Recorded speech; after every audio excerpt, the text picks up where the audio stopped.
தயாராக்க போகிறோம். அதுக்கு தேவையான பொருட்கள் எல்லாம் எடுத்து வச்சிருக்கிறேன்.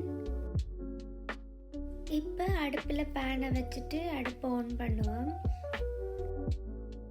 தேவையான அளவு கொஞ்சமாக எண்ணெய் சேர்த்துக்கொள்கிறேன். ஒரு கரண்டி பெருஞ்சீரகம் போடுவோம். அதோட ஒரு கைப்பிடி அளவு கருவேப்பிலை எடுத்து போடுறேன். இப்போ வெட்டி வச்சிருக்கிற வெங்காயத்தையும் உள்ளியும் சேர்த்து நல்லா வதக்குவோம்.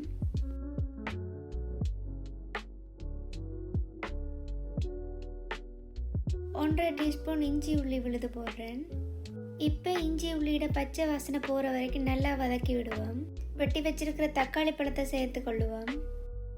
500 கிராம் ஈரல் எடுத்து நல்லா கழுவி எடுத்து வச்சிருக்கிறேன். அதை இப்போ சேர்த்து கொள்ளுவோம். கொஞ்சமாக மஞ்சள் தூள், தேவையான அளவு உப்பு, தேவையான அளவு மிளகாய்த்தூள் சேர்த்து நல்லா மிக்ஸ் பண்ணிக்கொள்ளுங்க.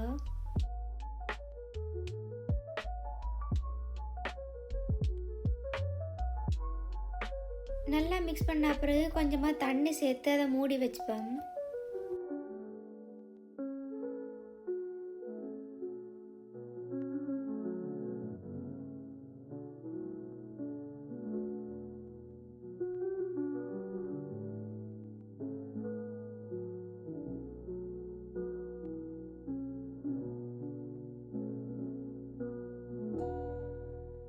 ஒரு 10 நிமிஷத்துக்கு பிறகு திறந்து பார்த்தா தண்ணி எல்லாம் வற்றி நல்லா ஈரல் வெந்து அவிஞ்சு வந்திருக்கு.